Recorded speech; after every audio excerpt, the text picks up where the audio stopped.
जैसे आप एक जैन फैमिली से बिलोंग करते हैं, तो और हमने ये भी देखा कि भारत के अंदर या पूरे वर्ल्ड के अंदर जो टॉप बिजनेसमैन है वो सब जैन है। तो ऐसा क्यों होता है? क्या डिफरेंट होता है आपकी फैमिली में और अदर लोगों की फैमिली में? देखो, जैन कम्युनिटी जो है वो जन जन का कम्युनिटी। जैन धर्म जो है, मेरा ये मानना है कि जैन धर्म जन जन का धर्म है। जैन शास्त्रों के अनुसार भारत जो नाम है वो ऋषभदेव के पुत्र भरत से पड़ा। ऋषभदेव का वर्णन हिंदू ग्रंथ जो है, हमारे ऋग्वेद शिव पुराण जो है, उसमें भी ऋषभदेव का वर्णन किया गया है। ज्यादा मैं उस विषय पर नहीं बोल पाऊंगा, मेरा ज्ञान कम है लोगों के कंपैरिजन करते हुए, हम बिजनेसमैन लोग हैं। लेकिन मेरी रुचि है जैन धर्म के विषय में, सनातन संस्कृति पर रुचि है। मेरा एक अनोखा नियम है, संस्कृति आजकल लुप्त होती जा रही, जो परंपरा है वो भी लुप्त होती जा रही है। लोग मॉडर्न पाश्चात्य संस्कृति की तरफ जा रहे हैं। इस युग में भी मेरे जैसे कुछ लोग हैं, जैसे मेरा अपना एक प्रण है कि महीने में मैं 3 दिन सार्वजनिक रूप से पारंपरिक परिधान धारण करूंगा।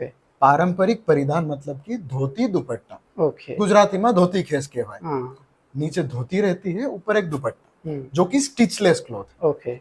लोगों ने कपड़ों को मजहब से बांध दिया है। लोग सोचते हैं कि ये कपड़ा हिंदू का है, ये कपड़ा मुसलमान का है। लेकिन अगर आप कभी गूगल करके देखें या आपके कोई इस्लामिक दोस्त भी हो, आप उस पर डालें कि जब मदीना में आप अपनी प्रार्थना करने जाते हैं तो कौन से कपड़े पहनते हैं, क्या पोशाक पहनते हैं, उस कपड़ों को एहराम कहा जाता है। आप गूगल डाल के जब देखेंगे कि worshipping cloth for Medina, Medina जिसको बोला जाता है, आप तुरंत देखेंगे जो फोटोज वहां पे आएगा वर्शिपिंग क्लॉथ का, लगभग धोती के जैसा। कंसेप्ट ये नहीं है कि धोती पहनो ना पहनो, कंसेप्ट ये बोलता है कि आप पॉल्यूशन फ्री लाइफ अपनाओ। हर धर्म ये बोलता है सस्टेनेबिलिटी पे फोकस करो। जैन धर्म का बेसिक सिद्धांत है परस्परोपग्रहणम जीवनम, हर जीव दूसरे जीव पर आधारित है। ये कंसेप्ट अगर सबने सोच लिया ना तो पूरा इकोसिस्टम चेंज हो जाएगा। क्योंकि हर जीव दूसरे जीव पे आधारित है। आपका कहीं ना कहीं किसान पे निर्भरता है, किसान आप पे निर्भर है, आप गाय पे निर्भर हो, गाय कहीं ना कहीं आप पे निर्भर है। एंड महावीर भगवान का एक सिद्धांत है, you are not only the element in this planet. आप अकेले एलिमेंट नहीं हो। तो आप जब भी सोचो तो हर एक एलिमेंट के बारे में, हर एक तत्व के बारे में सोचो और जियो और जीने दो। ये सिद्धांत है जैनिज्म का। हम लोग ये सोचते हैं कि एक हिंसा केवल वो नहीं है कि जो आपने अपने हाथ से की और किसी को लगा। मन, वचन और काया, मन से भी अगर मैं कुछ बुरा सोच रहा हूं तो वो हिंसा है। मैं वचन से अगर किसी को नुकसान पहुंचा रहा हूँ, क्षति पहुंचा रहा हूँ, वो भी हिंसा है। और काया, किसी को चाटा मार दिया, वो भी हिंसा है। तो ये तीन प्रकार की हिंसा होती है, मन, वचन, काया। हम उन तीनों से परहेज करते हैं। मतलब कि आपको कभी भी जैन व्यक्ति वाद विवाद में नहीं दिखेगा कि भाई जो है मान लो, निकलो यार यहाँ से, और क्षमा वीर से भूषणम, आप माफी मांगो, आप क्षमा करो और क्षमा मांगो। क्षमा बहुत बड़ा साधन है। हर किसी युद्ध का पूर्ण विराम वहां हो सकता है। मतलब अणुव्रत कहते हैं, परमाणु का अंत अणुव्रत से है। तो जैन फैमिलीज में ये सब वैल्यूज आपको बचपन से सिखाई जाती है। आगम के जो सिद्धांत है, एक अच्छा सिद्धांत, 2 सिद्धांत है जो मुझे काफी अच्छे लगते हैं। एक है अनेकांतवाद और एक है स्यादवाद। स्यादवाद ये बोलता है कि हर किसी भी वस्तु के 7 व्यू पॉइंट हो सकते हैं। आस्ति, नास्ति, आस्ति च नास्ति, टोटल 7 है। आप ज्यादा जानकारी गूगल से निकाल पाएंगे। मैं विद्वान नहीं हूं उसके बारे में बोलने के लिए, इसलिए मैं नहीं बोलूंगा। लेकिन काफी अच्छा सिद्धांत है स्यादवाद। ये बताया जाता है कि दुनिया में 8वां एंगल नहीं है। अगर आप स्यादवाद जब पढ़ लेंगे तो लगेगा कि ये 7 ही एंगल है हर चीज के, हर इंसिडेंट के, सिर्फ 7 है, 8वां नहीं। 8वां दृष्टिकोण ही नहीं बना। और दूसरा मैंने जो कहा अनेकांतवाद, कि हर वस्तु के अनेकांत, बहुत सारे दृष्टिकोण हो सकते हैं। मैंने कहा कि ये ग्लास आधा भरा है, आपने कहा ये आधा खाली है, किसी और ने कहा कि भाई ये चित्र देख के लग रहा है कि टेबल पे ग्लास रखा हुआ है, वो भी सही है, आप भी सही हो, मैं भी सही। ये जब हमने मान लिया तो जिंदगी आसान हो जाती है। हम सोचते हैं कि यहाँ सुख है, कोई कंप्लेन कर रहा है कि यहाँ दुख है।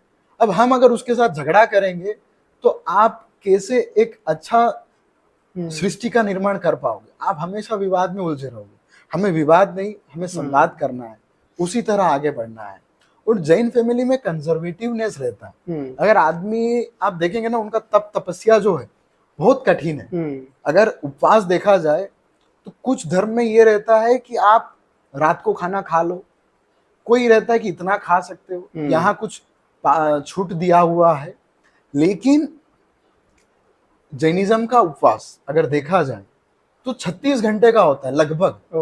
अगर आज शाम को मैं 6 बजे मंदिर गया, दर्शन किए मैंने, तो शाम के 6 बजे जो मैंने खाना पीना था खा लिया। अब इस शाम के 6 बजे से लेकर के रात कुछ नहीं खाना है, कल सुबह भी मंदिर जाना है, पूजा वगैरह करना है, कल के दिन कुछ नहीं खाना है, कल की रात भी पूरी बीतेगी, कुछ नहीं खाना है, परसों सुबह मंदिर जाके उपवास खुलेगा। अब वो 36 घंटे का आपका फास्टिंग होता है। कभी कभी कुछ लोग पानी का छूट रखते हैं, पानी लेगा वो आदमी, इसके अलावा कुछ नहीं रहता। ये जिनागम जो आगम ग्रंथ है उसके हिसाब से ये प्रैक्टिस है। लोगों ने अपना अपना डेफिनेशंस बनाया रहता है कंफर्ट के अनुसार, लेकिन साइंस भी ये कहता है। मैंने कुछ पॉडकास्ट वगैरह सुने थे, नवजोत सिंह सिद्धू जी हैं, अक्षय कुमार हैं, काफी ऐसी सेलिब्रिटीज है जिनका आप लाइफस्टाइल पढ़े तो सूर्यास्त के पहले वो भोजन ले। राइट, हाँ, ये जैनागम कहता है। मैं भी फिलहाल अभी चीन था, करीब 30-32 दिन का यात्रा किया वहां पे, और मैंने वहां पे एक चीज देखा कि आदमी को जो खाना वो खाएगा, भक्ष पदार्थ खाए अभक्ष पदार्थ खाए, मतलब कि सात्विक खाया सात्विक तामसिक खाए, वो खाना 6 बजे पहले खा लेता है। चाइना में ओके। क्यों? क्योंकि साइंस भी यही बोलता है। लोगों ने फैशन बना रखा है कि यार मिडनाइट स्नैक्स एक वर्ड बन गया है, क्रेविंग, मिडनाइट क्रेविंग के लिए क्या खाना। अरे भाई, मिडनाइट क्रेविंग करोगे तो दिन में गोली खाना पड़ेगा। अगर रात को खाना है तो दिन में गोली खाओ। हम लोग उस चीज को अपनाते हैं। धोती पहनना आपको बहुत सारा लाइफ में एक सेटलनेस देता है। क्या आप वो स्टिच मतलब क्या है? बांधना। और स्टिचलेस मतलब कोई आकार नहीं है, निराकार। और एक चीज मुझे बड़ा अच्छा लगा कि जो जैन मंत्र है ना, उसमें कभी किसी भगवान का नाम नहीं लिया। आप कभी किसी जैन को मिलोगे ना, वो जय जिनेन बोलता है। आप किसी वैष्णव को मिलोगे, वो बोलेगा जय श्री कृष्ण, जय सिया राम, जय श्री राम। लेकिन जैन को जब मिलोगे तो बोलेगा जय जिनेन। अब जिनेन क्या है? What is Jinendra? कोई भगवान का नाम नहीं है। 24 तीर्थंकर है, एक का भी नाम जिनेंद्र नहीं है। जिनेंद्र वो आत्मा जिस आत्मा ने अपनी इंद्रियों पे विजय प्राप्त कर ली। अगर आप भी वो आत्मा हो ना, तो मैं आपकी जय कर रहा हूं, मैं आपको प्रणाम कर रहा हूं। मैं कहीं बोला ही नहीं हूं कि मैं श्री राम का जय बोल रहा हूं, या श्री कृष्ण का, या श्री महावीर का, या मैं गांधी जी का, या मोदी जी। कोई भी एक ऐसी आत्मा अमर है। उस आत्मा, जो आत्मा ने अपनी इंद्रियों पे विजय प्राप्त कर ली, मैं उसको प्रणाम करता है। जो जैन मंत्र है, नवकार मंत्र, अभी रिसेंटली मोदी जी ने नवकार मंत्र का एक वर्ल्ड रिकॉर्ड बनाया था। उसको महामंत्र कहा जाता है। नवकार मंत्र में जो कहा गया है, नमो अरिहंताणम, नमो सिद्धाणम, नमो आयर्याणम, नमो उवज्जायणम, नमो लोय सवसाउणम। ये 5 लाइन्स है, 5 प्रार्थनाएं हैं, 5 को हम नमन करते हैं। पंच परमेष्ठी है, पर इनमें भगवान का है भाई, भगवान का तो नाम ही नहीं है। जैसे हम अगर कोई स्तुति पढ़ते हैं, शिव जी का हो गया, हनुमान जी का हो गया, तो वहां भगवान के बारे में वर्णन किया गया है। पर ऐसा जैनिज्म में क्यों नहीं है? क्योंकि जैन में भगवान का सिद्धांत नहीं है। 24 तीर्थंकर जो है वो प्रमोटर्स हैं जैनिज्म के। ये पहले भी 24 तीर्थंकर थे, पिछले काल में वो कोई और थे, आने वाले 24 तीर्थंकर कोई और होने हैं। श्री कृष्ण को भी जैनिज्म में तीर्थंकर कहा गया है। श्री कृष्ण भी पूजनीय है, राम भी पूजनीय है, श्री राम है वो भी पूजनीय है, लेकिन वो आने वाले 24 तीर्थंकरों में से एक है। लक्ष्मण जी भी है। वैसे ही अगर मैं इनका मतलब कहूं तो नमो अरिहंताणम, णमो मतलब नमो, नमन, ये प्राकृत भाषा में लिखा गया है। आजकल लोगों को प्राकृत पता ही नहीं है। लोग समझते हैं कि हिंदी पुरानी भाषा है, हिंदी से पुराना देख लो तो संस्कृत है, उसके पहले का तो कोई डेटा ही नहीं। आज का यूथ अगर जो सुन रहा है, शायद आपको पता होगा कि प्राकृत क्या है। कवि कालिदास ने जो श्लोक लिखे हैं, जो कविताएं लिखी, वो किस भाषा में लिखी थी? प्राकृत प्रकृति की भाषा है। प्राकृत भाषा जो है ब्राह्मी लिपि में लिखी गई। और मैंने जैसा अभी कहा कि ऋषभदेव के जो पुत्र थे भरत और बाहुबली, जो भरत है उनके नाम से भारत का नाम हुआ, और वैसे ही उनकी दो पुत्री थी, ब्राह्मी और सुंदरी। ब्राह्मी और सुंदरी की वजह से हमें अंक शास्त्र, गणित और हम जो पढ़ रहे हैं ये उनके द्वारा मिला। तो जो ब्राह्मी थी उन्होंने हमें लिपि दी, इसलिए ब्राह्मी लिपि कहा जाता है। और ब्राह्मी की लिपि से प्राकृत भाषा लिखी गई। तो प्राकृत भाषा में यह श्लोक तैयार हुआ जो प्रार्थना है। तो जो नमो अरिहंताणम, आपने देखा होगा भारत का एक सबमरीन है आईएनएस अरिहंत। राइट। क्यों आईएनएस अरिहंत नाम रखा? अरिहंत का मतलब क्या है? अरिहंत मतलब जिसका कोई शत्रु ना हो। ओके। शत्रु ही ना हो, शत्रु का नाश नहीं करना है, शत्रु का त्याग करना है। जब शत्रु का त्यागी हो जाएगा तो आप अरिहंत बन जाओगे। तो जैनिज्म में जो कहा गया है, जो नवकार मंत्र है, उसमें 5 प्रणाम किए गए, 5 परमेष्ठियों को। सबसे जो पहला है नमो अरिहंताणम, नमो सिद्धाणम।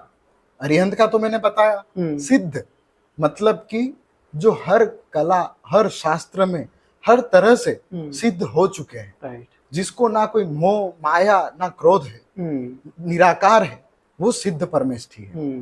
सिद्ध होना जरूरी है, तभी आप अरिहंत हो सकते हो। अगर आपका आकार रहा तो आप अरिहंत नहीं हो सकते हो। सिद्ध। फिर आचार्य, नमो आर्याणम। आर्याणम मतलब आचार्य, आचार्यों को नमन।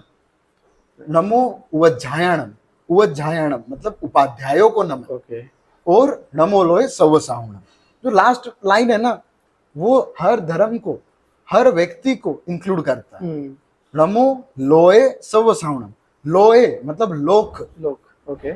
इस लोक के सव्वसाहुणम, सव्व मतलब सभी, साहु मतलब साधु, इस लोक के सभी साधु संतों को नमन। अब कोई आदमी मन से भी अगर साधु है ना, कि मैं साधु हूं, उसकी क्रियाएं कुछ भी है, मैं उसको भी नमन कर रहा हूं। तो ये नवकार मंत्र है। इस मंत्र में किसी भगवान का नाम नहीं है, किसी विशेष व्यक्ति का नाम नहीं है, हम उनके गुणों को, उनके आचरण को नमन कर रहे हैं। इन चीजों से बिजनेस में क्या इंपैक्ट आता है?